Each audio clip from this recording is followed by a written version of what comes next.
Oh, freedom, oh, freedom, oh, freedom over me.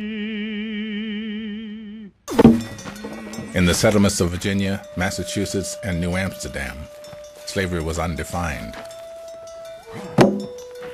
There were no laws, no rules, no regulations.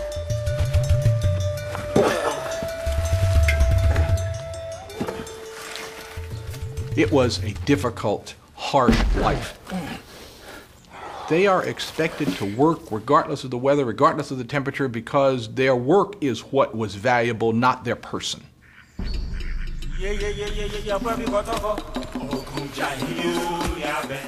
Work began at sunrise. The company forced the first 11 to clear land, construct roads, and unload ships.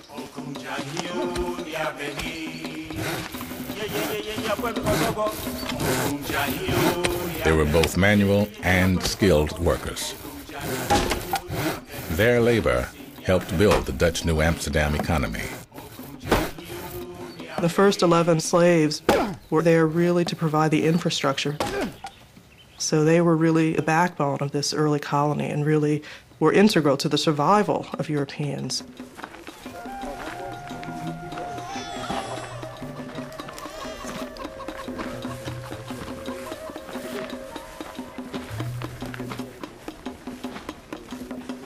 Because the Dutch did fear racial mixture, they were not interested in marriages between Creoles and Dutch women or Belgian women.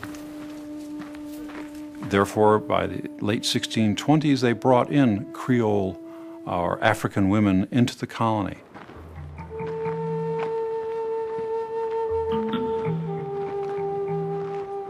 The women are ostensibly brought, as the company says, for the comfort of our Negro men. They will need to perform at least 2 jobs, which is to be sexual partners for the men, but to be hard workers as well. The men are going to be very important then in helping these women navigate, since the men have been there for slightly longer than the women and understand the terrain.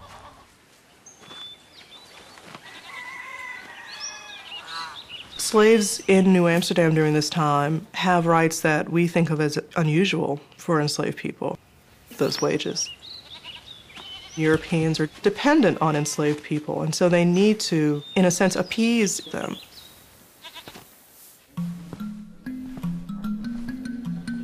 Because slavery had no legal structure, the Atlantic Creoles were able to negotiate for greater autonomy. In 1635, several of them petitioned the Dutch West India Company for wages they believed the company owed them. Anthony Portuguese sued a white merchant in 1638.